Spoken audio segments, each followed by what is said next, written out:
Hey guys, thanks for checking out this clip of Anatomy of the Church and State.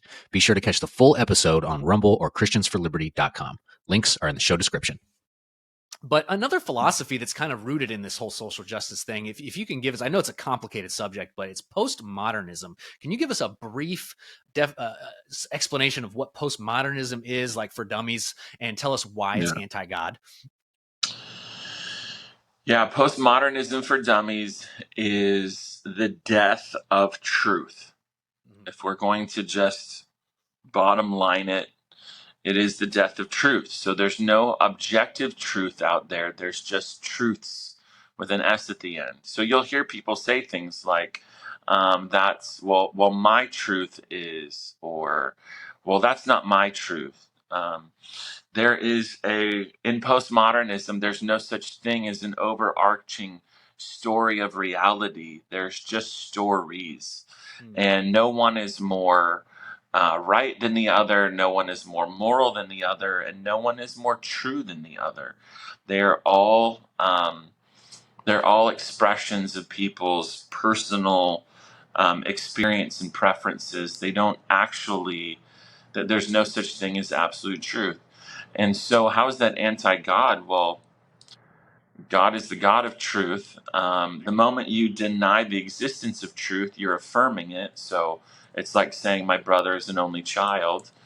You can't, and not only that, but Jesus said, not only is your word truth, not only did Jesus say that he is truth, but he also said you will know the truth and the truth will set you free. So some people will say there's no such thing as truth, and when you show them how foolish that is, they'll say, okay, truth exists, but you just can't know it.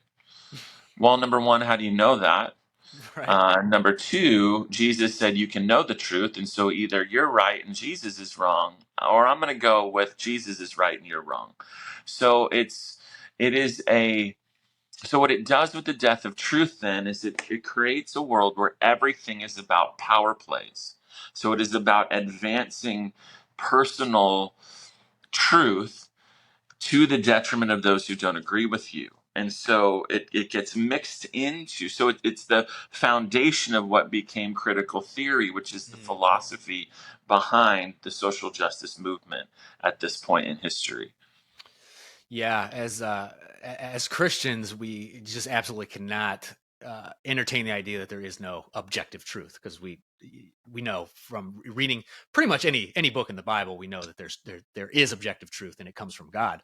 But I mean, the moment a person says there's no objective truth, they're saying it's true that there is no truth. Right. So they're automatically contradicting themselves just by saying that sentence. Right, absolutely. And and when you talk to people about this, you think you're playing they think that you're playing a trick on them.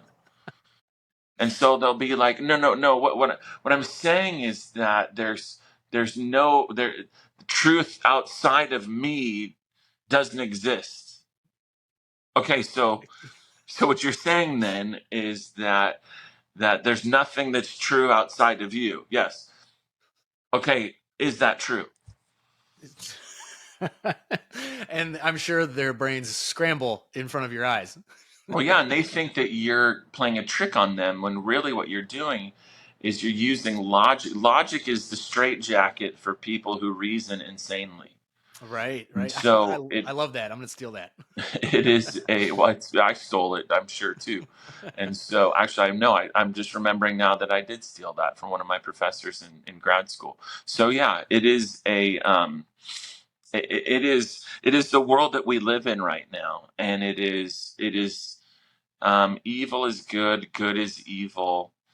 It is the upside down world that is evidence of God's judgment on a nation.